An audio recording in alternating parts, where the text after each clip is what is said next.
What's good, Internet? You know what time it is. It's that time of the week.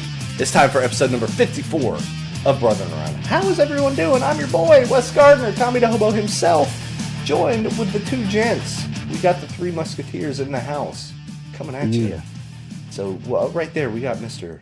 Northern Bay, Mr. Marco Flores. What's up, guys? What's up? What's up? Yeah. How you doing, brother? I'm doing good. I would like to find the joy in my work day, like Nakamura punches balls with AJ Styles. He does like like he's just so like frolicking about it. He has so much joy, and I'm like, so that's amazing. That's perfect. It's perfect. Yeah. We get Mr. Todd EVF. How are you, sir? It's just, the awakened, the truly actual woken, Mr. Todd EVF. You timed that out perfectly. I am absolutely wonderful. Just start. No, I'm all right. My body decided a 14-hour sleep today was a good thing. I wake up and then Marco sends the message like, "Are we recording tonight?" And I'm like, "Did I oversleep this shit?" And it's like, "No, I didn't." All right, like cool. On the minute, like because. Yeah. Marco messaged, 2 minutes go by, Todd replies, and then 1 minute after he does, I'm like, "Hey guys, I'm back home, I'm here." So, yeah, worked out well. Yeah. Maury MIA again this week, but Maury's got some stuff she's taking care of. Yeah, getting all the real life stuff done. Yep. But good on her. At least one of us is responsible. Yeah, absolutely. Oh man, but crazy week. Hey, how long has it been since we've done 2 episodes in a row? Like from one week to another week. It's not quite Nitro Beard bad, but it was Nitro Beard. It was 9.5 months between 2 episodes. I remember that comeback episode. We were like, "What?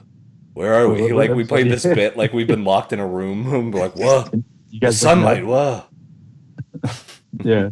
Where's my claw hammer? I need to beat guys in a hallway. Yeah. It's pretty standard for us at the Honey Wallet Prawn. We usually take a week off after the last episode. It's like, we did it, guys. All right, vacation time. Good episode, vacation time. Good work. Yep. See you guys next month. All right. Yeah. Great work. But some randomness, as always, on Brother Around this week. But I want to start it off. I want to start it off with something a little in Marco's neck of the woods, and actually in Todd's as well. Started reading a little bit more comic book stuff. Okay. Getting more into the Superior Spider-Man. So, 2 main things happened. One, I remembered I have a Kindle. Like it's one of those things that every once in a while I'm like, "Hey, Kindle, here it is." Because I have games and stuff like that. But then I was like, "Wait a minute, Kindle's Amazon. Amazon bought Comixology." And I went on like a binge, what was it, last month? Whenever they were doing like a buy one, get 8 free for Marvel or so, like some stupid thing. Right. So I ended up getting that first volume of the Thor, God Butcher. God, I got a lot of stuff. All 5 volumes of Superior Spider-Man. Because I had volume 1, because that's the one you recommended to me, Marco. You're like, Dan Slott did this thing. You might be way into it. And... yeah, I got like 4 or 5 issues into that first volume, and I was like, "Dude, this is legit, man. This is like really good." And first time I read a Spider-Man in 20 years, right? I had no idea what the hell was going on. But then finished that up, and I'm about halfway into volume 2 of it. And it's still real good. Dan Slott's the man. That's why he's running Marvel right now. So good. And but then I was like, "Oh, this is great. I'm going to install all the stuff on the Kindle." But then the siren song of what Comixology's business model is now. Oh, just sign up for Comixology Unlimited. For $5.99 a month, read 180,000 comics. And I was like, Jesus Christ. So I was like, no, maybe I'm not there yet. I got some volumes of stuff. I got to read this stuff. But then, I was like, you know what I haven't read in a while? And I remember being a fan of? I remember that shit of the Spawn, like Spawn Origins. I remember that being pretty cool. I wonder if that's on here. Oh, sure enough, it is on here. And look at that. It's in Comixology Unlimited. That's weird. What's this? I hear all this stuff about the new, is it Supergirl? Or something that's supposed to be like real, just awesome. I was like, that's interesting. Oh, look, it says Comixology Unlimited on there. Now, and I keep going, and I keep thinking of the most random stuff. Hey, there's a new Avengers thing. Yeah, let me get back into this. Let me read some old school Amazing Spider-Man from back in the 80s and 90s. Guess what? Comixology Unlimited. I was Unlimited. like, okay. Am I going to have to buckle down to $6 a month to read an ungodly amount of comics? Just like blowing them out. Because I was like, okay, if this is $20 a month, it's easy to say no. Yeah. It's like, nah, $20 a month, I don't think I'd read enough. Yeah.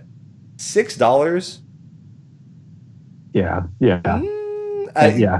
Because then even if I don't think I will like a thing, if that shit comes with Comixology Unlimited, what's the hurt? Yeah. Like, I'll read it. And if I don't like it after 2 or 3 issues, I'm done. Because, I mean, if you look at it, like how much on Comixology, how much does an issue usually cost? Like what? Like $2-3? Yeah, exactly. Like $2.99. Like standard price, you would go comic book price. Yeah, and like volumes are $11.99 ish. Some of them are higher. Like the in-demand ones, like the new Avengers stuff, is like $19.99. Walking Dead $19.99. So, but that's what you pay at MSRP. You'd go to your comic shop, and they probably, unless they were having a deal of some sort, that's probably what you'd spend.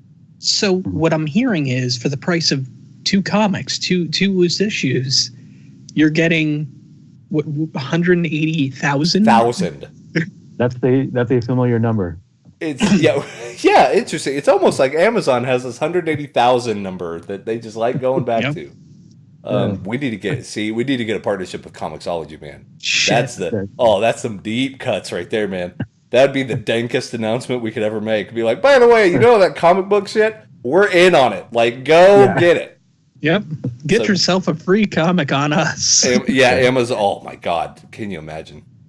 Oh shit. That's the dream. We'll live the dream. Yep. But yeah, I was looking it over, and it's just a ton of variety on there. Because I mean, and like you said, Todd, if one issue costs $3, and then that's an issue. What are issues? 35 pages, something like that. Yeah. Probably front back, so like 60 pages overall, maybe. And that's for kind of the thicker one that's filled with ads. But yeah, like each night I've been reading through an issue of Superior Spider-Man. Like, okay, I'll read the 20, 30 pages, just go through it. I think the most recent one I did was, because how much do you recall of Superior? Superior, I mean, it sounds like the first volume and a little bit of the second that I went through. And then after that, I stopped buying at that point. And then like I just kept up like through news sites and like what's going on with story and such. So because I'm at the part now to where Peter Parker, which is actually Doc Ock, because I guess Amazing Spider-Man 700 is the one where they actually killed Peter Parker. They're like, nope, he's dead. Yeah. And then Doc Ock did the switch where he got Peter's body. So the first volume ends. The last issue of the first volume, I think, is issue 6 or 7. About I guess the villain's name is Massacre. That's just the guy's name. And what he does is he massacres people. He starts big mass shootings, and like that's what he does. But what he did is like he wore a T-shirt for a soda company, and they were like, he went up to the CEO of the competing soda company and was like, if you pay me $12 million, I'll wear this T-shirt while I do my next mass shooting. Like, what the fuck? Like, what? Okay, that's a rogue. But little spoiler. So this does get into Superior Spider-Man spoilers, but I'm probably 10 years behind the times on this shit. Anyway. Yeah, it is some time past. So it's a little bit. They had some time to read it. But at the end of the issue, Spider-Man stops Massacre, does all that stuff, but then Spider-Man, Doc Ock, picks up the gun and executes him. That's right. I remember in the middle of like everything. So you got all these, civilians, all this stuff. But then what was the most interesting thing about it? No one was mad at him. No one thought it pushed over the line except for the Avengers, because they were like, what the fuck? Like, whoa, something's not right, because Peter would never do that. Yeah. So that's kind of their telltale. But the crowd was like, good work, Spider-Man. It's like, that's kind of an interesting thing, right? Like, and then the issue afterward, I guess, dealt with these two YouTube stars, which this is why I wanted to bring it up. Jester and like Speedball or whatever they're called, Screwball or and they're like, we're gonna make a dank YouTube video and we're gonna prank these people. They're dank villains. That's what it is. They are. They dress like clowns and they have the Jester stuff. And what they do is they go like pie in the face. Yeah, they throw a pie in the face of like Jameson, the mayor. They're like, oh, we're gonna pie you in the face, bro. But they think it's like an execution attempt. So everyone freaks out and they're like, hey, it's just a prank, bro. And Spider-Man comes down and beats the ever-loving shit out of them. Beats their shit in. They can't walk anymore. Like, they're like, please stop. Like, their teeth are falling out. And you're like, oh, my God. Yeah.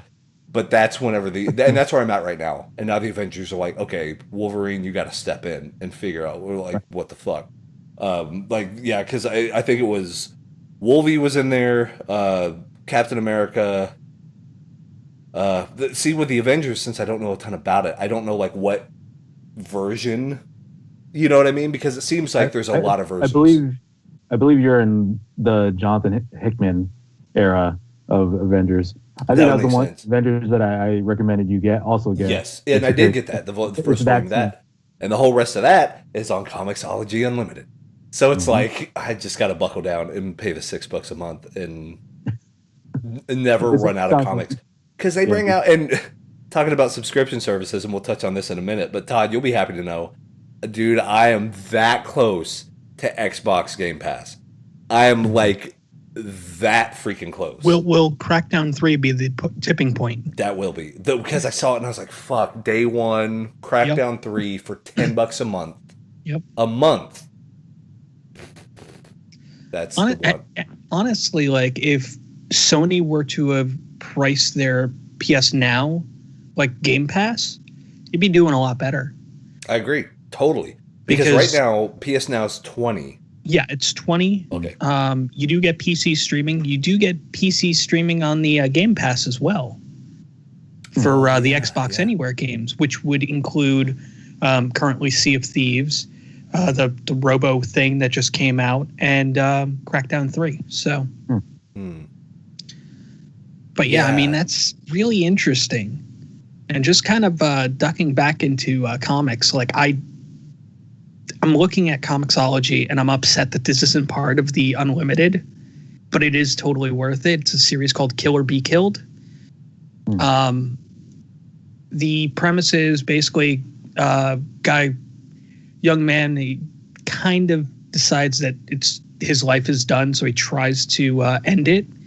He's spared by a demon who says, you're basically going to have to kill people to live another month.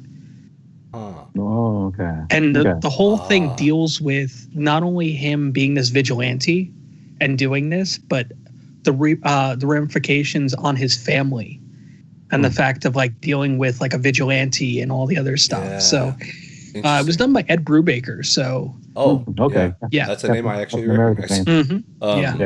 It's through Image, and I mean, they got the collected, like the first volume of the collected is $6. It's the first 4 issues. So they've only done volumes are there? As of right now, there's only 3. Oh, that's not bad.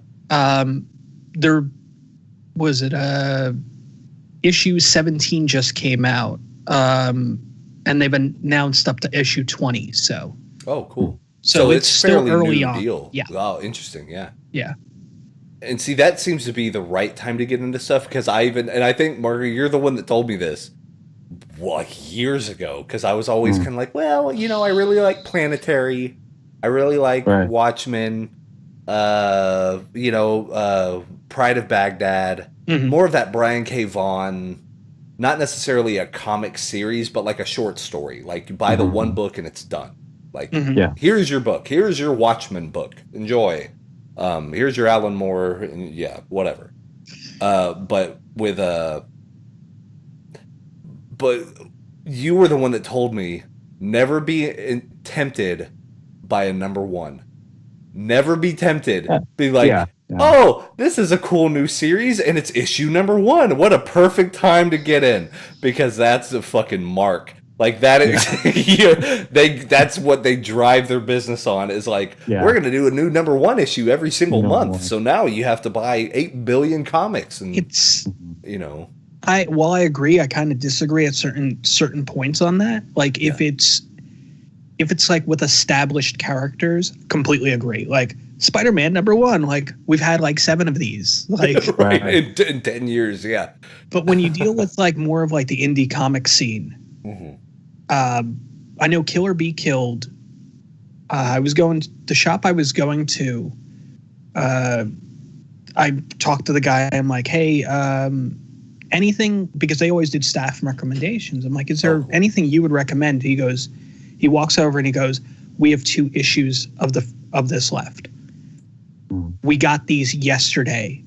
It's an Ed Brubaker comic. It's called Kill or Be Killed. We ordered 30 of them.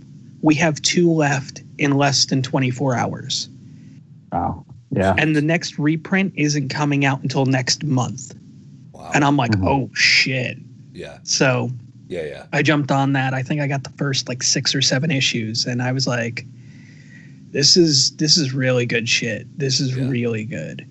But I mean, it's Ed Brubaker, and that's kind of like well, you know what? I'll check it out because he's a name in the industry. You're right. You know, but I mean, we're dealing with more of the indie comics. Getting a #1 is more of a big deal, because there's a lot of times they don't do collected. They don't do the collections. Oh, so, right. Yeah. Huh. So you're dealing with a lot of like loose issues, and if they do a collection, like they'll do a collection maybe like 2 years, 3 years in, if it survived that long. So, and it'll be like 5 issues, you know, for the first collection. You're like, well, fuck. Right. Yeah. So definitely more of the mainstream Marvel and DC. Oh yeah, absolutely. Not worry about the whole #1 thing. But yeah, with Image and any of the other publishers, just created own comics, you definitely be more on the lookout for more like #1, since like what Todd said, they don't come out with the collections as often as, you know. Right. And I've noticed that with like Image and like Vertigo, like that style of and that's one I think I have volume 1, or it's like issues 1, 2, and 3 of Saga, which I've heard tons of stuff about. Like people are like, holy shit. Even on Comixology, you go to Comixology and there's a button that says, are you brand new to comics? And you click it, and there's 2 series that come up. One is Fables, and the other is Saga. Those 2 I hear often. Those are the ones. And like, of course, you have Walking Dead, you have your staples, but those 2 seem to be kind of the thing. And I think I may have read issue 1 of Saga, and I was like, I don't know what this is. Like, I just had no context, I guess. So it kind of flew. So I should probably go revisit it. But now that's apparently in like 3rd or 4th volume. Like, it's been trucking like crazy. Yeah. Like I'm looking right now. I'm looking at the Comixology Unlimited thing, and even on like it says Comixology unlimited reading anywhere you go, and it shows a bunch of comics, and it's like Attack on Titan, Saga, Walking Dead. Like, yeah, dude. Like, just buying 1 volume of Walking Dead is $20. Yeah. And that's a digital version. Yeah. So at that rate, like, you know, I'll do the hype thing, because like I know we don't have a deal with them yet, but hopefully this will do something. We'll butter that. Comixology Unlimited, what, $5.99 a month? Like, that is outrageously cheap. Yeah. You know, you got the tons of comics for unlimited reading. But here's a little point that was missed. Comixology Unlimited members save 10 to 15% off all books from Marvel, Image, IDW Publishing, Dynamite, and more. Yes, even on new releases. Oh wow! So that if you're looking to get into comics and you're looking to pick up a few, just go with Unlimited. Yeah. That way you can kind of choose what you want to read, because like right now I'm on the big Spider-Man kick. I'm like, I'm really feeling this character. But then what's to say after I get done with the 4 or 5 volumes of that, I'm like, let's go way off the beaten path. Let's get Transmetropolitan. I've heard some stuff about that. Let me read some old who was that? Bendis? Mm-hmm. Is that who did? That sounds about right. Yeah. Okay. Maybe so. But yeah, I mean, if you just look at like some of the stuff, and I mean, they got a bunch of free comics as well on Comixology. I tell you what, I loaded up on those free ones, and some of them that they're giving away aren't bad deals. Like, you're gonna get a lot of them, and it actually helps me to where it's like, here's a primer, here's a Nightwing primer, everything you need to know, a 40-page booklet all about the history of Nightwing as a character, and like, here's where he started, and here's what his story is. But now, circa 2016 or 17, here's where Nightwing is now. So if you want to start reading it, here are the 5 issues you should buy. And like, so it's almost like a brochure, but it's a very informative brochure. That by itself is its own comic. You're like reading through it. Like, what I think is kind of cool though is I'm looking at these, and I mean, some of them have the Unlimited banner on them. So it's just like, oh hey, here's a comic for you for free. If you really want to read the rest of the series, there's Unlimited. You can do that. Yeah. And I mean, you got Fantastic Four, the New Avengers, the Ultimates. Mm-hmm. I mean, that's, Teenage Mutant Ninja Turtles. I mean, you got, and those are like and the Overwatch comic. Like, those are all part of Unlimited. And that was just the first page of free comics. And I'm like, what the fuck? Yeah, man. Yeah. So I don't use the service. Like, I'm just finding out about this right now, but this is a service I would take advantage of. Yeah. Sounds like a great deal, actually. And like, Comixology apparently has mobile apps. Yeah. So you just download it there and you can read, almost like a Kindle. You can do Kindle stuff on the phone. I mean, Amazon's kind of on it as far as delivering digital books in a way that makes complete sense. They kind of got that market cornered.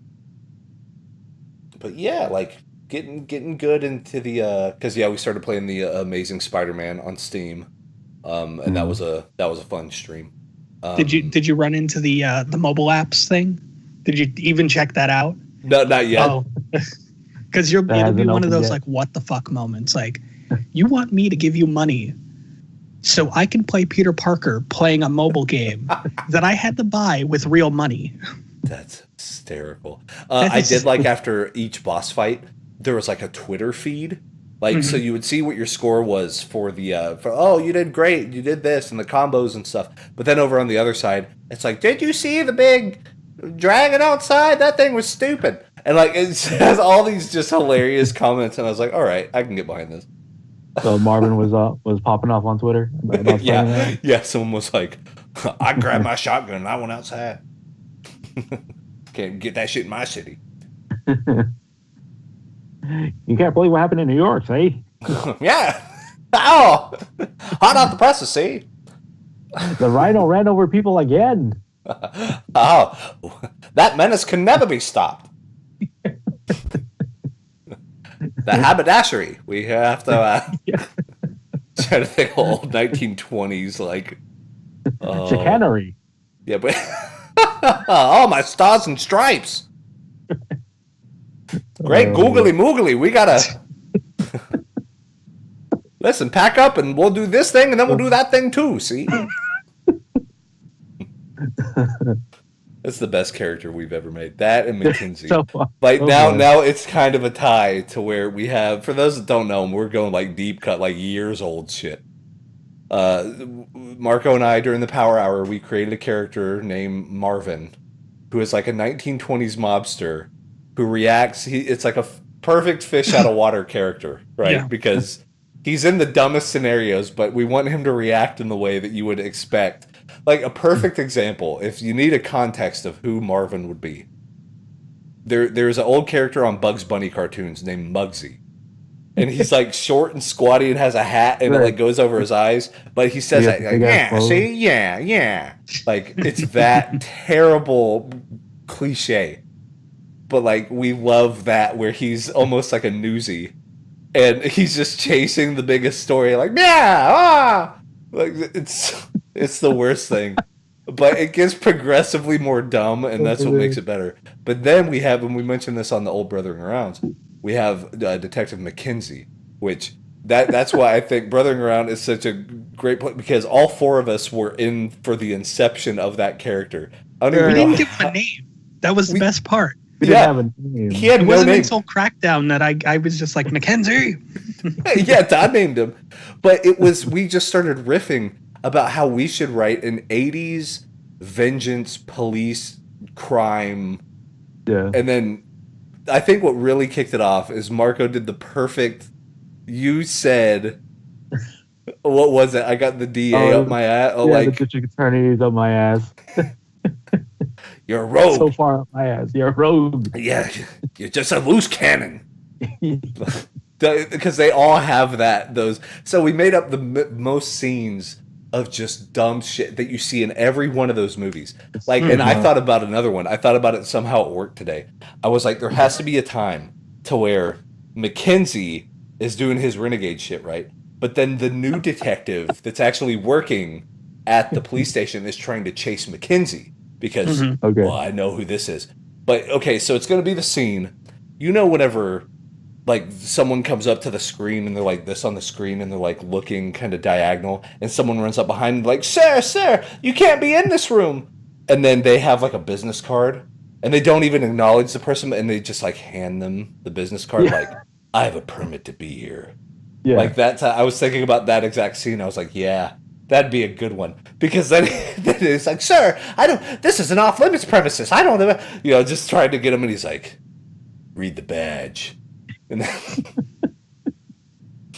then they talk about the card like it's American Psycho, like it's laminated. And it's like, this is Manila. The gloss. Yeah, and bed. Like, what was it? Pretentious he is with his business card. It's a bone white with this style font. It's beveled. Doesn't even care. He's using Comic Sans. Yeah. Oh my God. Who is this guy? And then, somehow McKenzie's wife died. But the reason why it changes every time, no matter what the scene is, something happened to his wife. That's all he's just out for vengeance. No matter who is involved, doesn't matter. I'm going to let you guys in on the plot twist. He never was married. Right. You figured out that he was actually married to his, like, male best friend. Like, that was the twist the whole time. Like, or it was the new other detective that he just met. And, like, I was your wife the whole time. Oh, my God. Like, it's just a plot twist that doesn't make sense. And then Marvin was like chasing McKenzie. Detective McKenzie. What is this news about you coming out? I got a stooge that filled me in. Oh yeah, just recruited Jessica Jones. Oh, there you go. Yeah, dude, that game's awesome. I've been killing it on this game. I really have. I promoted Todd to captain, but he's a higher level than me, and I'm the leader of that alliance. That's a real life McKenzie thing. Now, like McKenzie, now you're somehow higher on the totem pole than I am, and the DA's still up my ass. I don't understand. Why are you still a detective? You could have been commander by now. You became mayor. I don't understand. Where's what are you doing? Now you're part of Senate. I don't. You have a seat on the Senate, McKenzie. You can't just let that go up. And the president at the same time. Yeah, you can't just go idly by and not have your. That can wait. Who's going to protect you? You? Yeah. I don't need protection. They need protection. I am protection. Yeah. Protection's my middle name. Kyle Protection McKenzie. And it says it like on his birth certificate. And they're like, that's really ironic. No, it's actually true. You can There's protection. Oh, it's in the phone book. There it is. Yeah. It's pro hyphen tection. And professional tection. I was like, what? That doesn't even make sense. Oh man. So this is like part 5 of this dumb lore. Story. We have to make our own. This should be a comic that you make. Oh, put it on Comixology Unlimited. This is the story. I'm liking that idea. Oh man. Oh man. See, and like, let us know, like in the comments on YouTube or like hit us up on the website, like what bad trope has to be in the movie, because we came up with a lot of them. But there's always more. Oh, there's always more. And like we talked about the car. There was something up with the car. Oh, like the car was just an old beater and like it wouldn't quite start right all the time. And then he would say those lines like, well, you know, she's all I got, so we're gonna make this work. Like he's just weirdly emotional towards his car. To the terrible like old Lincoln Continental. So McKenzie is in like a deep trouble firefight, but all of a sudden the car saves the day. Like I knew you would. It was in neutral, and it like it was, and it takes out somebody who like slowly, dramatically like, pulls out a handgun, like McKenzie, and then like as it comes, then that car just whacks him. Like a set of bowling pins, the car takes them all out straight. Boom, boom, boom, boom, boom. Like crates. Because they're just in a warehouse full of crates. Like, there's no actual shit in the crates. It's just barrels and crates. Like, it's like a spark factory. They just make sparks. Oh, man. Chinese fireworks. The pew, pew, pew. Like, in the background. And the other side is like a bull China shop. Or like a... like chocolate. Oh, man. It would be... And then, of course, he would have to, like, go to the bar. But then the bartender's the wise one that, like, gives him the advice that he needs. But it's always some weird, like, platitude thing. It's like the way he says it. It's like, sometimes it's not what you can do for your country. It's what your country can do for you. And he was like, I never thought about it like that. And you're like, what? Like, well, didn't you think about it like that? They have the Full House moment of, like, realization, like, oh. Zoom at the eyes.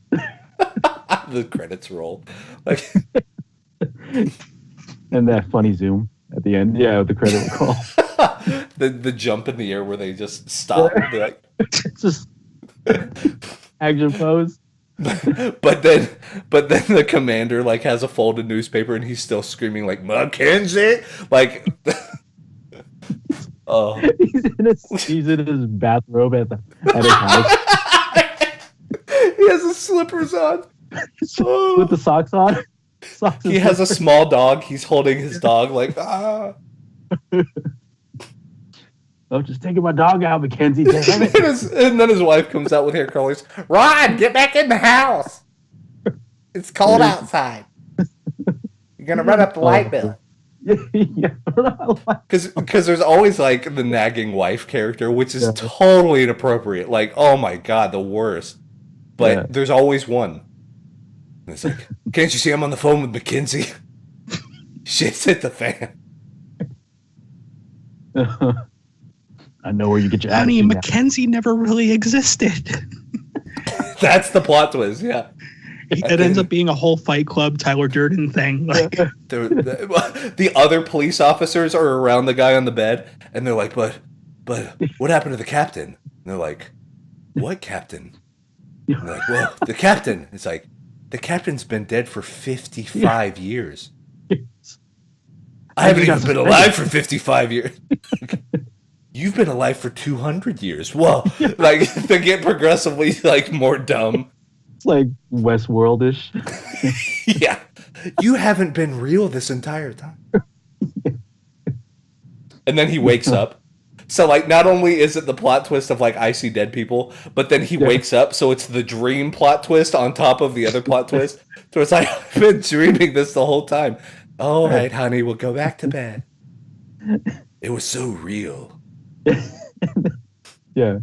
And then McKenzie's about to face his actual death, but he thinks about the past, and then he sends a message to his past saying he must win. Like, I'm basically saying Mortal Kombat 9. Mortal Kombat 9. Oh, it's like Time Splitters, or it's like Hiro Nakamura from Heroes.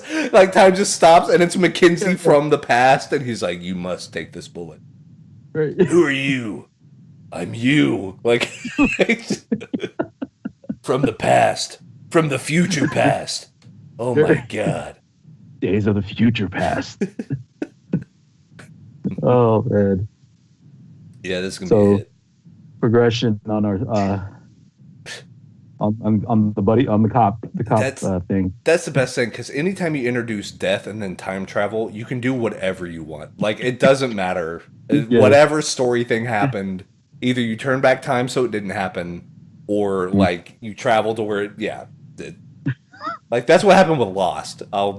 Lost was ridiculous because it was like, the island, see, it transports in space and time, and then you're like, all right, and then you're like, how does it do that? And they're like, well, let me tell you. And this is a real spoiler for Lost, by the way. So if you're watching Lost, I apologize about telling you this. Like, well, you see, there's a polar bear, and the polar bear walks around the little wheel, and as he spins the wheel, it makes the island move. Like the fuck? I've watched this for 5 fucking years, and it's a polar bear? But they tried to tie that back in because in the first episode, Sawyer, I guess, the character that I always said, Josh Holloway, the dude that should fucking play Gambit. By the way, sidetrack. Josh Holloway, Google that guy. He should be Gambit. No one else. No Taylor Kish. Gambit. No Channing Tatum. No Channing Tatum. No. Get Josh Holloway. The dude's from New Orleans. Do it. Like, he was born to play that role. He looks like Gambit. He has the haircut the same way. He's 6'4". Gambit's 6'4". Like, come on. Make this happen. But yeah, so in the first episode of Lost, they shoot a polar bear in the middle of a tropical island. And they're like, guys, that was a bear. Not just any bear, but a polar bear. So that's how they explain the polar bear 5 fucking years later. I'm like, oh, he was the time-traveling polar bear. Okay, that makes... I feel very relieved that's what the answer to that was. You know, there's a new show that's like saying like, oh yeah, it's from the people from Lost. I'm forgetting what it's called, but it's like the sheriff is seeing all these people in the ocean, like laying flat, like lifeless. Yeah. And they're like showing up to shore, but they're alive. And then they get taken to like a high school gym, and it's a lot of people that they have to like house. Yeah. And then like one of the little kids of the people that are showing up in the ocean is saying like, did we win the war? Like the sheriff's like, there is no war. The girl's like, it's coming. And then like the show, I'm forgetting what it was actually called because they're like hyping it up right now. It's like it's from the people from Lost. I'm like, oh no, that sounds like McKenzie shit to me. Yeah. The war hasn't even happened yet. Oh my god. Right. So like, yeah, I don't know what the name of the show is called, but yeah, they're hyping that up. Oh jeez. And what's the deal with? Why do shows start off really fucking awesome and then turn terrible? Like, Heroes is the same way. Season 1 of Heroes is genius. I think the first season of Heroes might be one of the best television shows ever made. Genuinely. Because of how it pays off all the character development. But then season 2, you're like, what is this? And then season 3 turns into... They go back to, like, the Samurai Wild West. Yeah. Like, the fuck is this? And then it's about the parents, and I'm like, no. Lost was kind of the same way. Season 1 was pretty good. And then all the way up until season 3 was actually not bad. And then they started getting into we have to answer all the crazy questions that we put out there. But all the answers sucked. And all right, now that's not paying off. And but then you have the good ones that stayed. Arguably, I'd say like Breaking Bad got better as it went. Oh, absolutely. It didn't. It started okay. Like, it was intriguing enough to keep watching. But then that last season's fucking money. Like, great show. And then, of course, it wouldn't be a Kami to Hobo moment without talking about Battlestar Galactica. There it is. Woo, buddy. Woo, Battlestar. The best show ever made, by the way. Was one show I feel did. I mean, I have a very love-hate thing with it. Agents of S.H.I.E.L.D. I need to start it. So, considering you haven't started it, what I will tell you is the first half of the first season is very rough.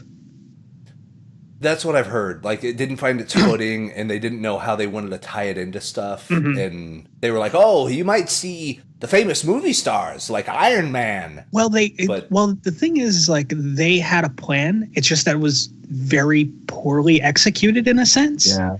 Yeah. And you're just like, where the fuck are they taking this? And then the mid-season happened, and you're like,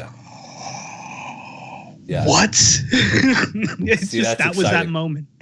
So I always tell people, like, if you're going to start watching Agents of S.H.I.E.L.D., start from the beginning. You're going to probably hate it. Yeah. Stick through it. Once you get to that mid-season, because the mid-season ties up so much from that, like, what the fuck's going on with this shit part of the season. I see. Right. And then it all makes sense. And you're like, oh my God, I've been watching something that's actually really good. Oh, gotcha. And the thing is, they tend to do that. Like, they did it in another season. And I was just like, watching it, I'm like, oh, they're pulling this bullshit again. Like, why the fuck are they? And then the mid-season, I'm like, oh, that's why they did that. Right. Like, you sons of bitches, you got me again. And I love when shows are able to do that, like genuinely be able to make it happen. Yeah, I mean, it's just the one thing I will say is that they did, and it comes down to the tie-ins. So, if you look at when the first season released, look about what Marvel films came out around that time. Yeah, wasn't that around Iron Man Soldier 3? Yeah, Avengers, Winter Soldier. Gotcha. Okay. Yeah, that's right, because wasn't one of the things Duder that got, spoiler, shot in Avengers? Oh, yeah. Detective. That's the first thing. Basically, first episode, right? Yeah. Yeah, and then that's what, okay, so that makes sense, because that's why it sticks out in my mind, that they based kind of that character, that his stuff happens from there. Yeah, interesting. I do need to watch it, now that it's on, all of it's on Netflix, and I think Hulu has the episodes, either Hulu or like PlayStation Now, which is what I have. I think they have the episodes the day after. Which is a good way to do it, because I don't like set my alarm to watch TV at the time it happens anyway. Like, I'll even watch Raw or SmackDown like 7 or 8 hours later. You know, I'll like, let me get a lunch break. Oh, let me catch up on what happened. But yeah, I will say, if you haven't watched Battlestar though, gotta get on that, because I do think, because I've seen, if there's a big name TV show that's big, think of Sons of Anarchy and The Sopranos and The West Wing and The Wire, and like The Wire's great shit. The Wire is like television literature. Oh yeah, The Wire is amazing. Yeah, The Wire is one of those that, like, if you want to have a full course meal and think about it, something for the rest of your life, watch The Wire, because that's just happening in your hometown right now. I guarantee it. And that's what's depressing about it. But with Battlestar, they do this great peak and valley thing to where they pull you in, they give you little slivers of hope. Like, basically, you know, humanity is running from the Cylons. The big plot twist thing is that the Cylons look like humans, so you don't know who's a Cylon.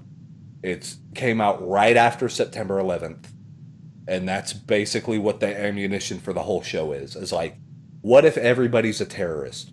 Like, everyone has that, you're a terrorist, like, point at your neighbor and all that stuff. If there's only 35,000 people left in the human race, who do you trust? And now you're out in space, you don't know where you're going.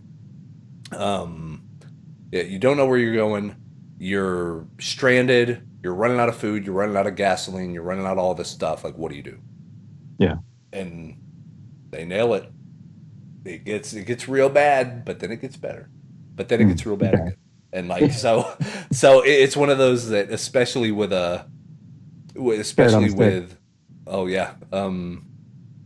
it gets alarmingly, like, almost depressing. You're like, oh God, can I watch this? And then they come up, the sun rises again, you know, like that sort of just great storytelling.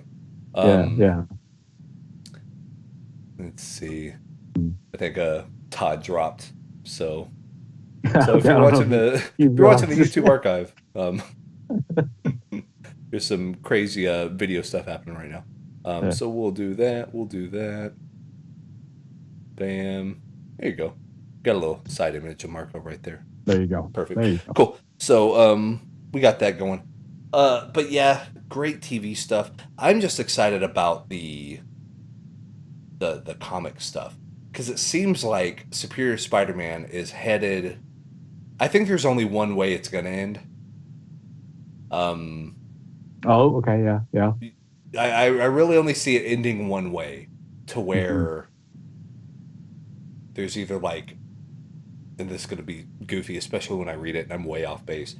Either there's going to be like a body transfusion because they're going to figure out what the fuck happened and be like, oh, well, Doc Ock's actually in this body. So what we need to do is get Doc Ock and then Peter Parker, and then they're going to bloop, and then that type of deal. Or what I think would be more interesting is keep Peter Parker dead. Keep him dead. Have Spider-Man actually be Doc Ock. Have it be... Because right now, the thing that I think is interesting is like Doc Ock, as Peter Parker, is bettering Peter Parker's life in a lot of ways. Like, he's making sure he gets a doctorate.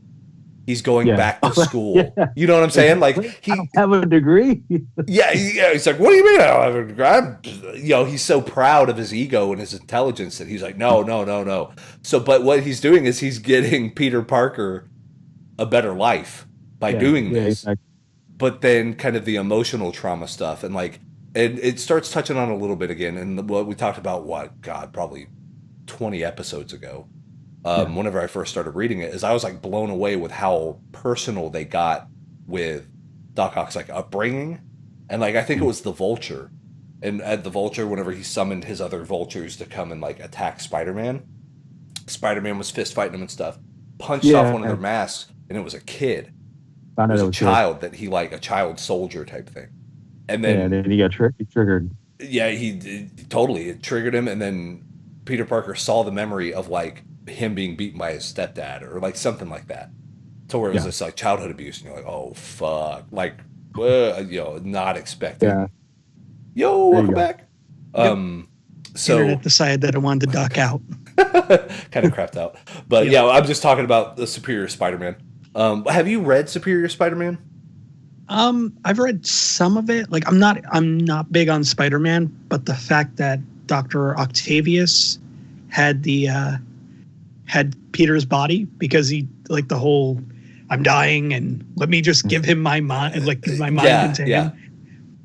Coupled with the fact that I forget which book it was, but Dr. Octavius was dating Aunt May. So because it was like young Aunt May or something. Yeah, it was a weird. Yeah. So in my head canon was he was dying. He took Peter's body so he could be close to her again. Like, that was my head canon. Oh, interesting. Kind of like a Harry Potter shit with Snape. Yeah. But yeah, so like what the big deal about it is Peter Parker's mind is in there, but he can also see Doc Ock's memories. So like, with the Vulture thing, and whenever he's fighting Vulture's guys, one of the masks comes off and it's a kid. That triggers Doc Ock because he remembers being abused as a child. And then you're like, oh, this is getting kind of fucking deep. Like, whoa, I was not expecting a Spider-Man book to talk about like childhood abuse and like a very graphic childhood abuse. And you're like, whoa. But then that kind of happened again with the whole Jester Screwball, I think that's their name, thing, because they want people to be the butt of the jokes. And then that's why Spider-Man ends up beating the holy shit out of those two. Yeah. Is like, because those two are taking advantage of people that are vulnerable. And then Doc Ock starts having memories like in the schoolyard. Like, oh, people pushed me down and did all this stuff and would prank me and take pictures of me and like kind of really uncomfortable stuff. And, but that's when he snaps and he just beats the ever-loving crap out of these. Like, and even the pictures and stuff, I was like, God damn! Like, he went after it. Like they are literally not pulling punches. They're not shying away from this type of stuff. But it's interesting because it shows the type of trauma that Doc Ock has to go through. And now that Peter Parker knows about Doc Ock, and he's like, well, maybe I need to balance this somehow. Like, this guy needs help. How do I get him help if I can't do anything? Do I talk to him and get him through it? Like, so now there's this partnership thing happening, and it's really interesting. Like, it's a dynamic that I would never have expected. Because when I think Spider-Man, I think of the Spider-Man I read. Well, I'm going to say some quippy lines, and I'm going to stop Venom. And Venom is mad, and he picked up a car, and he threw it at somebody, and I stopped it with my web. Like, that's the Spider-Man I remember. But this is like a therapy session for Doc Ock. It's a therapy session for Peter Parker because he has to come to terms with what he did not accomplish in life. You're like, this is some heady shit, man. Like, this is a full course meal. But yeah, just stoked. Like, I still got all of volume 2 and like 3 more volumes to read just for that story beat. Just for that main thing. It's a great series from what I remember reading and from what I've heard, because I never finished it, but it was a great series and you'll definitely appreciate it. Yeah, I kind of like the headier sort of like, not quite mindfuck stuff, but it's on the verge of it. Like, oh, you got to think about this. Like, that's the type of entertainment I like. And it's great because my wife is like, can't we just watch a thing that's just like a fucking thing? Like, we don't have to think and do a thesis about it. And, you know, but yeah. So, and then after that, I will be going right into Thor God Butcher, which is another one that's supposed to be intense because that's Detective Thor. Like, all of these other gods are being slaughtered. All these gods are being butchered. I need to figure out what's going on. And yeah, apparently that gets kind of extreme as well. Yeah. So that's exciting. But yeah, so I'm trying to make my way through, because I know Brian K. Vaughan, because I remember, I think he did Y the Last Man. And he also did Pride of Baghdad, which I really liked. It's funny, I'm a fan of Steve Niles, the 30 Days of Night guy. I actually got to meet Steve Niles. Like, I have an old picture with him, and he came to our comic shop and stuff and like did an autograph deal, and it was just really cool. Super cool guy, and we actually got to drive him back to the airport.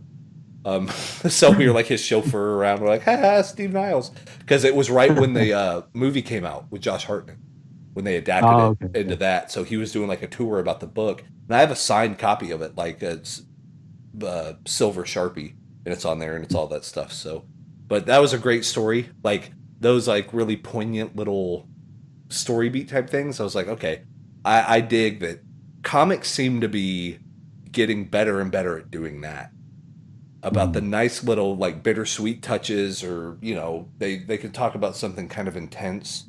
Yeah. But since it's the facade of like Spider-Man or, you know, Captain America, you're not expecting it. You're thinking, oh, the hero's going to save the day. And then the hero doesn't save the day. And you're like, oh, how do I feel about this? Like, it makes you ask a lot of questions about yourself. I'm like, well, do I agree with what just happened here? And like, but that's pretty rad. Yeah, definitely. So Marco, what would you think of, like, what are your thoughts on your kind of favorite story beat of recently, like of stuff that you've read, even, and I say recently, probably the past 8 years. Like, we'll keep it, pretty open, the past decade.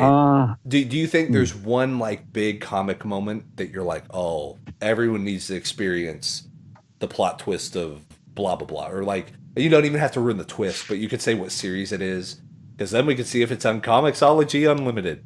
And like, basically, is there a comic that has an old boy moment that we all need to like experience, you know? I mean, if you're talking like old boy moments, I feel like I'm hearing it more on the DC side of things, on Rebirth, but that's like pretty much up to date. Yeah.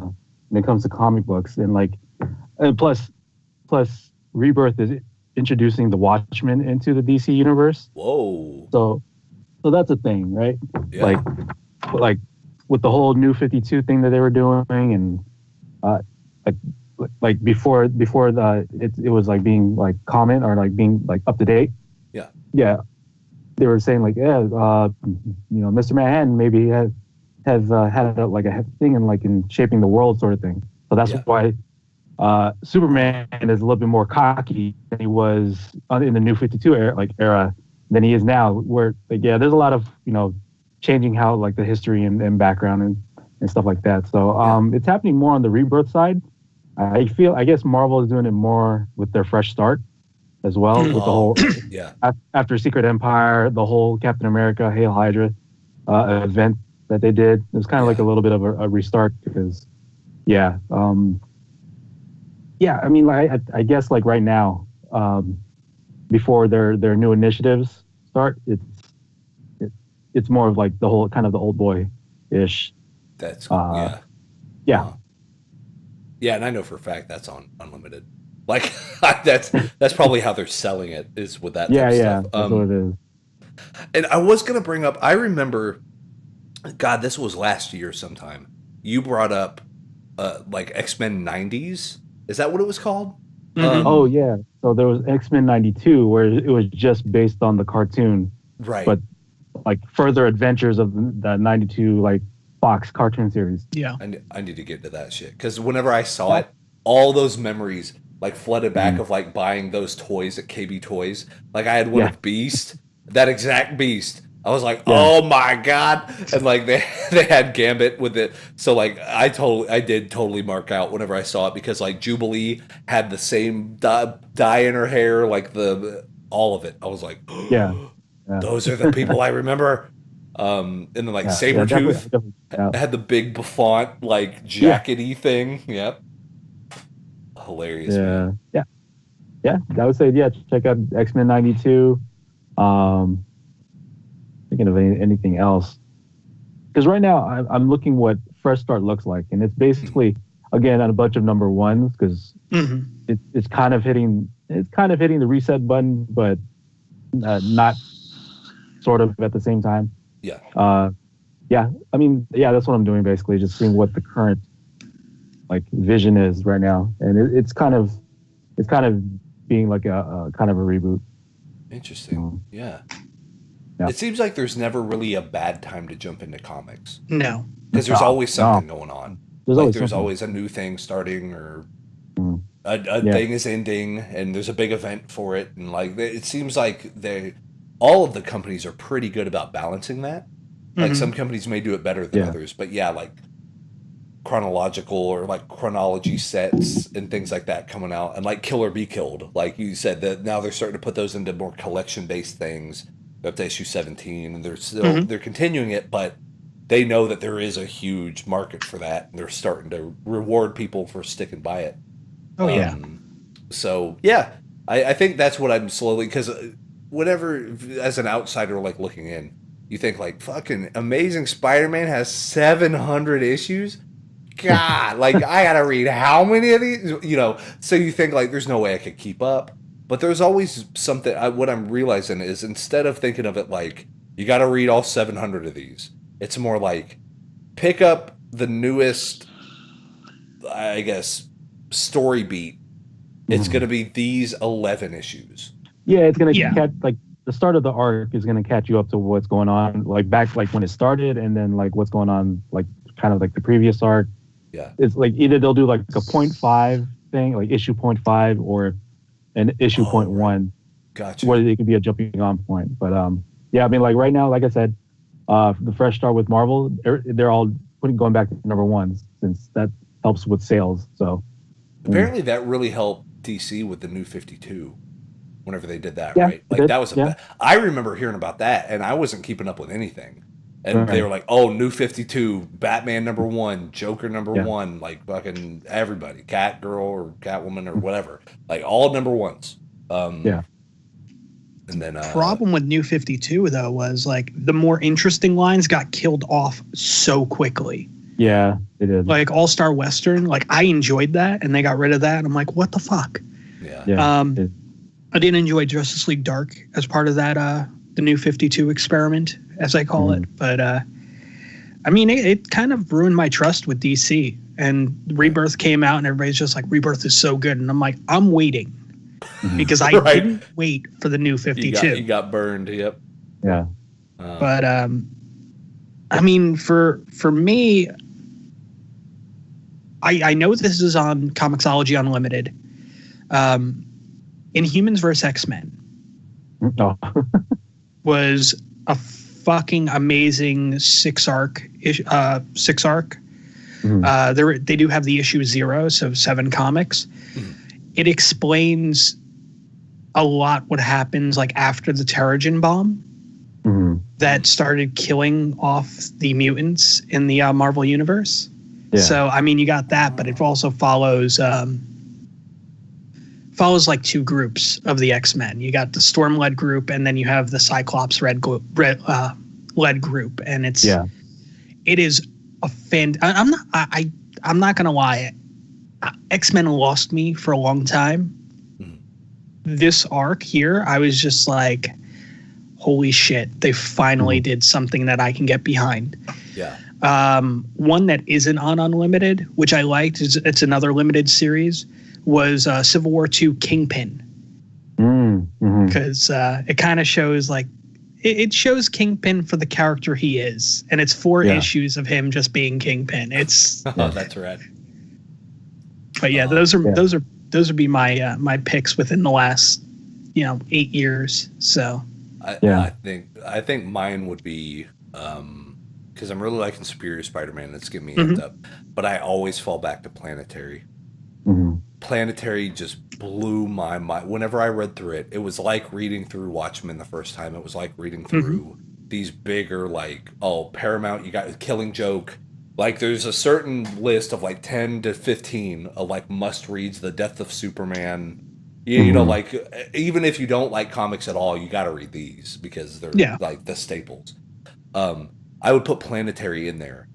And the reason why is because the idea of Planetary is so good, they can get away with anything.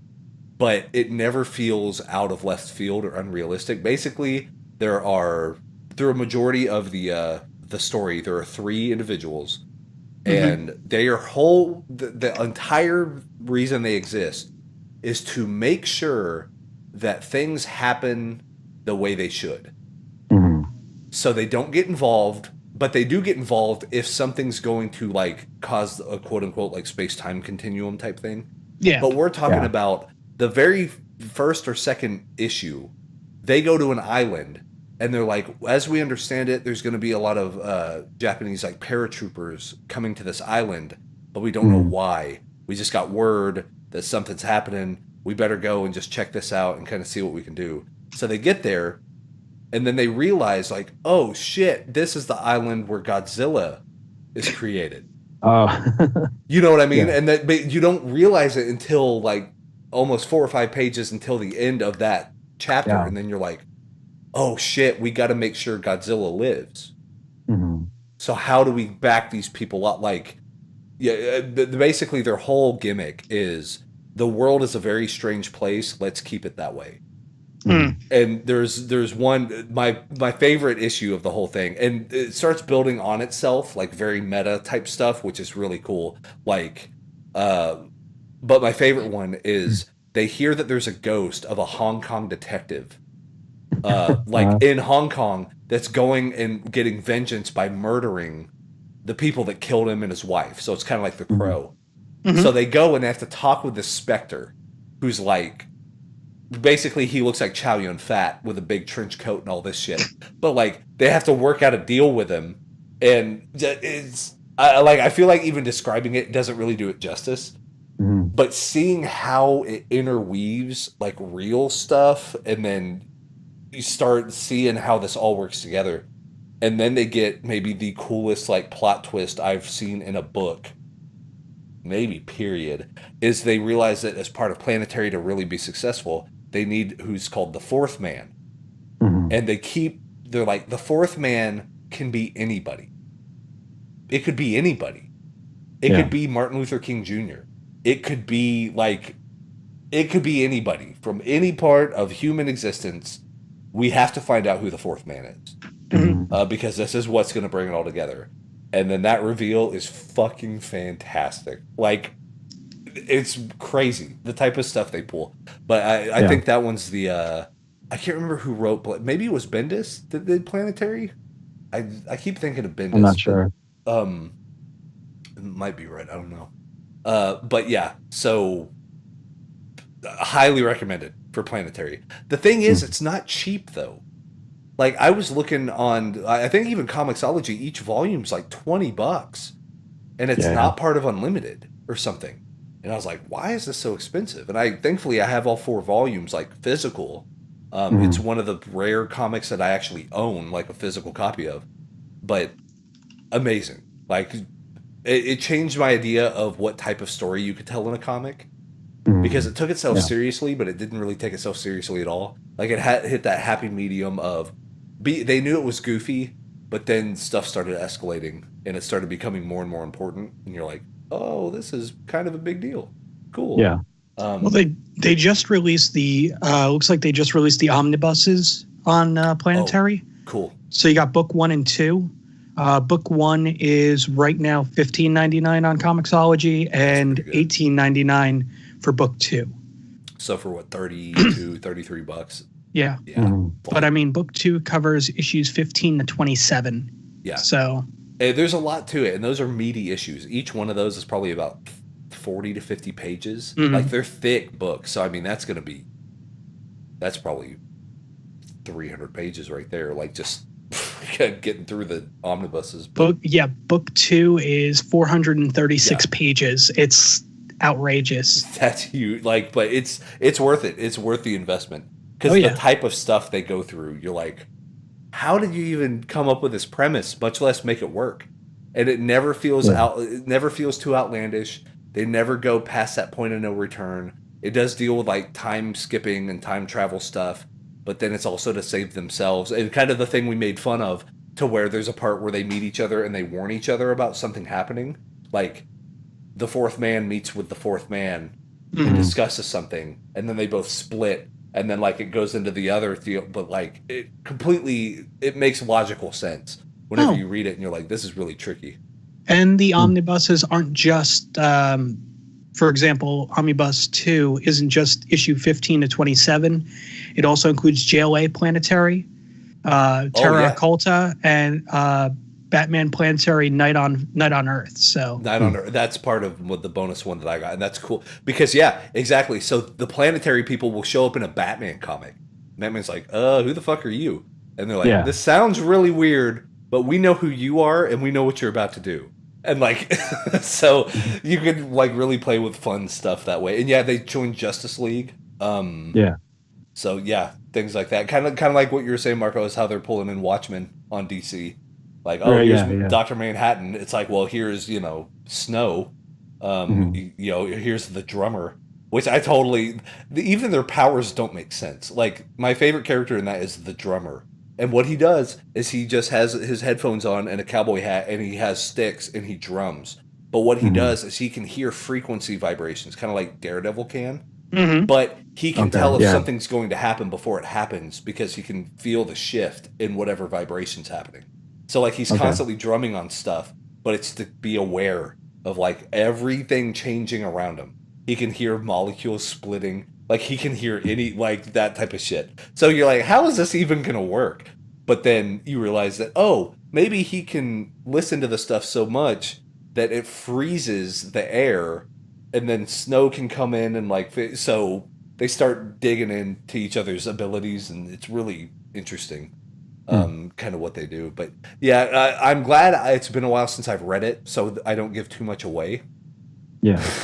Like, because I don't want to spoil it, because it's a huge story and like, oh my god, this is earth-shattering stuff. But it's been long enough that I need to reread it to be like, I remember why it's so good. But hopefully you guys like check out, because I still like, you look at the books on the shelf and you're like, that's a freaking great set of books. Like I would recommend that. I recommend them to my wife. I was like, I know you don't like comics at all. I think you would get a lot out of this. Like, I think this is a cool thing. It's one of those things though. Like you never know what somebody's going to be into, and comic fans are constantly just like, you got to check this one out. You got to check this one out. Yeah. Everyone has their dedicated deals. I mean, you mentioned Spawn before, and I mean, I have a bit of a history with reading those books growing up. Yeah. Though I liked the medieval Spawn books as opposed to the main series. Gotcha. It was a Dark Age Spawn or something like that. Yeah. And I remember collecting the shit out of those. And if somebody goes, oh, well, I'm looking for something kind of like Spawn, I'm like, have you read the Dark Age stuff? Because that's where you need to be. Yeah. Yeah. Or I mean, like, oh, I don't want like something that's like a superhero thing. And I'm like, well, what are you feeling? And I'll pull out like a couple of the more indie books. Like there was Glitter Bomb, which I got to reread that. I don't remember the exact thing. I know I got the 4 issues, but it was pretty good. I think it dealt with, what is it? I want to say that was the one that dealt with the actress who tries to get jobs, but she's too old for it. So she kind of just loses her shit. Oh. It's Interesting. Yeah. So, I mean, she kind of takes, I want to say she kind of takes out her competition so she can get those roles. Oh, that's amazing. Yeah. So it's just like, it's little books like that. And you're like, holy shit, this is pretty good. Right. But I mean, you won't, obviously people like us will end up collecting a lot of like Marvel and DC and whatnot, because those are the big ones. The standard. Yeah. They're always going to be around. If you have a local shop nearby, I cannot stress enough, ask them what they're reading. Yeah, because they run a shop, they get everything. Yeah. If they're reading something, there has to be another hook to it. Like, because they see comics all day. Yeah, and if for example they, you go, well, what are you reading? That's, what's the big book for you right now? And of course they'll say like, oh well, I'm reading this ongoing series for DC or whatnot, and it's just like, yeah, but is there anything more, off the radar that you're reading? And you pretty much say that, and they're just like, follow me, and they take you into the one corner where it's all the indie books, and they're like, the VIP there's that, section. there's that. Yeah.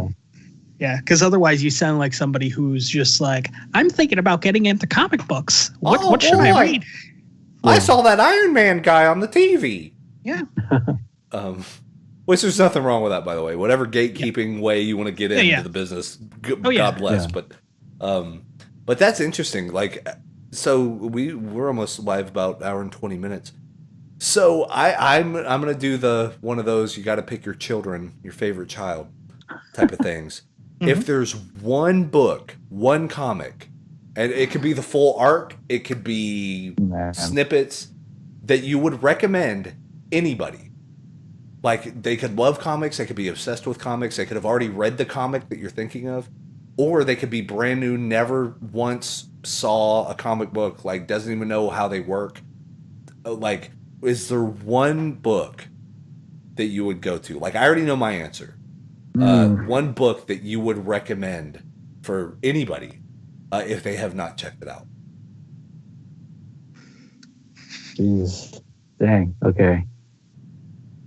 Because I'm having the same dilemma with picking my top 25 games of all time. I'm like, oh my God. Do an honorable mention video as well. So there you go. These 45 honorable mentions. So you were talking about Planetary, and it made me think of the series called Shield, which is made by Jonathan Hickman. It's basically this is not necessarily my pick, but like it's basically it's set in like a Marvel universe, but like with real life people in the past, like Leonardo da Vinci, like Tesla and all this stuff. But they're all together, and I guess they're making this formation of the organization Shield from the Marvel universe. Oh wow! So like you see all these famous people, in the world, and then they're all getting together trying to figure out problems or figure out how to solve these problems. Like, so I think like there was one instance where they had to deal with Galactus. Like Galactus came to Earth back then, and it was like Leonardo da Vinci, Tesla, and like they had to figure out how to deal with Galactus. Like what the hell? What they don't have powers. Like what the hell are they going to do? That's right? hilarious.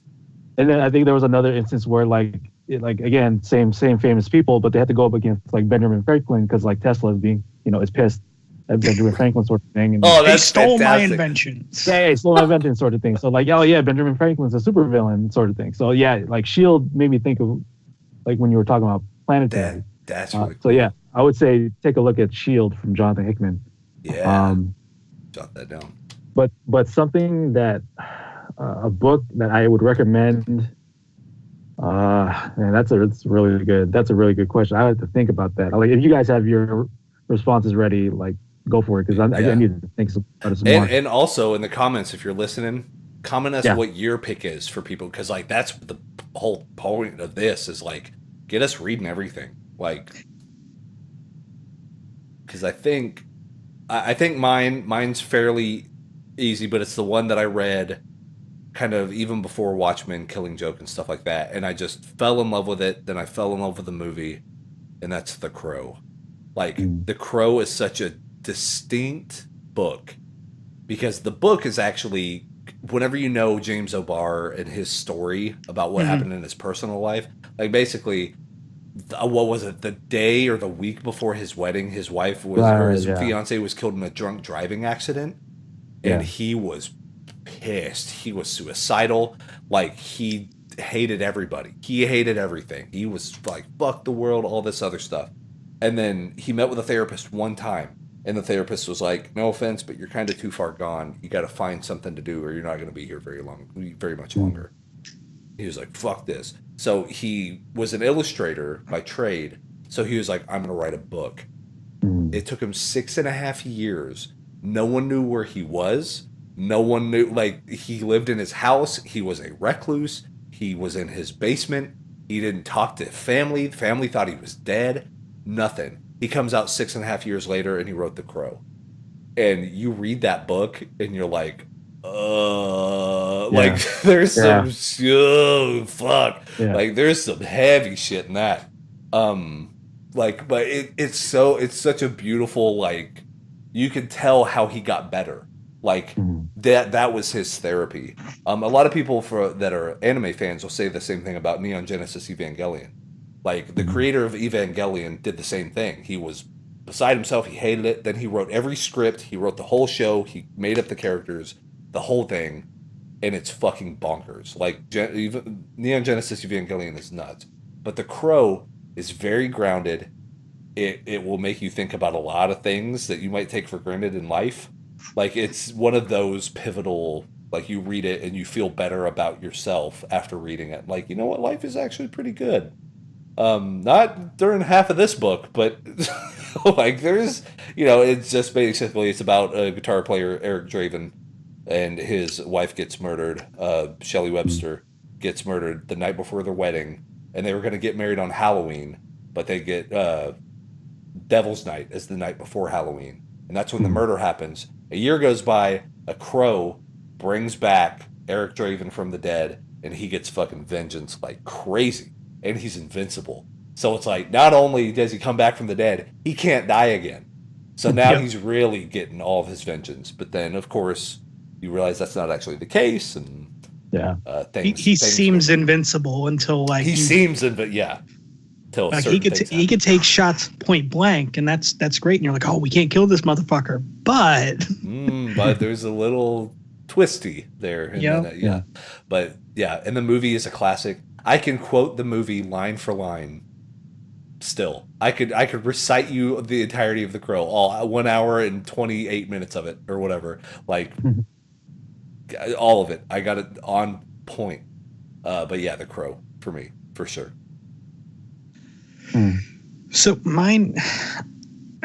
See, it's very much like the pick your favorite child thing. Yeah. Because I have to look at it from so many different perspectives. It's like, do I choose this one and just hope that somebody goes and looks back and understands these characters? Or do I say this one here because it explains, because there's a lot of great arcs. Like, obviously the cheap one I could say is like Infinity Gauntlet and Thanos' Quest. I mean, like, oh, those are really good ones. But is it at that top spot for me? Right.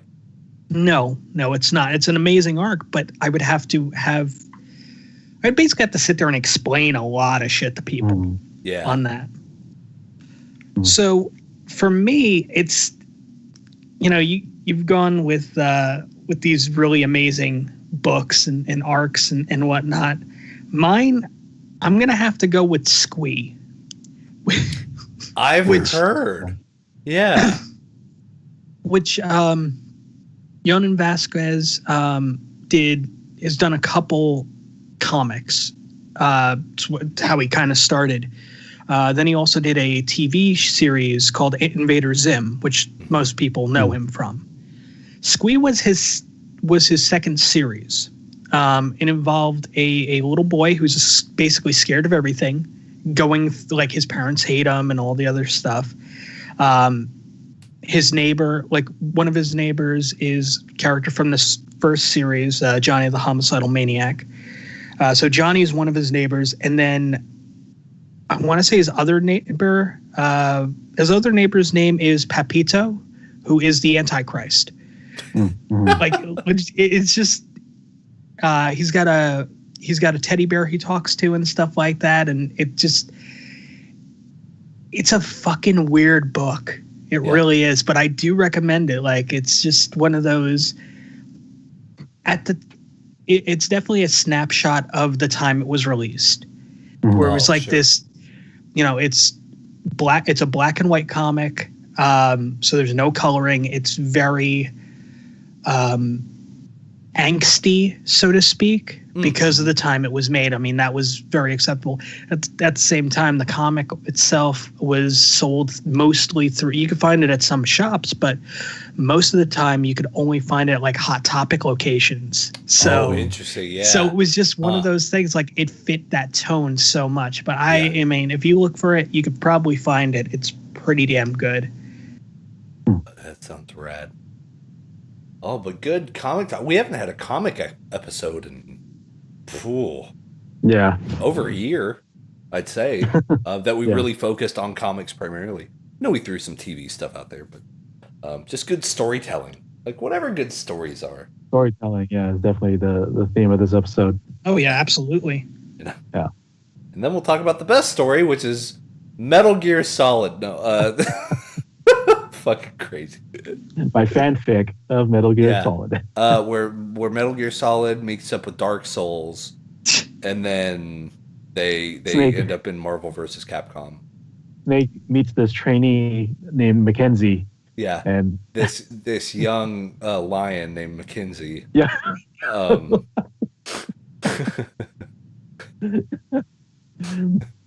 Oh man! To be fair, we just recommend everyone hang out with McKenzie and Marvin. Like, those are the two storytellers. You don't need any of the other people. You just need good McKenzie. So McKenzie and Marvin are basically what we're saying is Tiger Mask and Tiger Mask the Dark. The Dark. Oh, so good. I need to finish that. I do too. I literally just thought about that, and I thought about him climbing a mountain whenever that show's so fucking good. Killing young lions as a trial. Just 100,000 squats a day. Like, oh man. And then what was that? Maybe we should do that. Is like re-look at the stuff that we recommended. Like, it's still good. What was that move that he always did from the top rope? It was like a pile driver that actually murdered people. And they called it like the bee sting. And they're like, the bee sting! Like, they scream it. It's so hilarious. And then it's like, oh yeah, you killed my master. Now I'm going to get vengeance on you. And it's like he gave him the mandible claw, but whenever he gave him the mandible claw, it turned into like what is it, berserk? Where he like just grabs the fucking muscle and like smashes it in it. Like, blood everywhere. You're like, what? What is this? Oh man, I know what I'm gonna do tomorrow. Rewatch Tiger Mask. Yeah, watch Tiger Mask at work. Oh, so good. But that is our time. That's episode number 54. Yeah, Brother Around. Yeah, man, I like it. I know it. We're getting there. We're on the road to 100. Nice. On the road in a couple years. Yeah, we'll be there. We'll be there hopefully sooner rather than later. But yeah, that's it for us, guys. Definitely, of course, go to comedyhobo.com for the show notes. I might put our recommendations up there on the show notes. That way just people have a nice little reference point to go to. Of course, if you're hanging out on YouTube, we love you. If you're listening on iTunes, and I think we got Stitcher and Google Play, and we're going to try to get on everything. We appreciate you. Definitely let us know what you think. What's your favorite comic of all time, man? What's your favorite TV show? We want to know. We want good stories. You can never have too many good stories in your life. But for Todd EVF, for Marco Flores, and for myself, Kamidobo, that's it. We done. Episode 54 in the bag. Peace!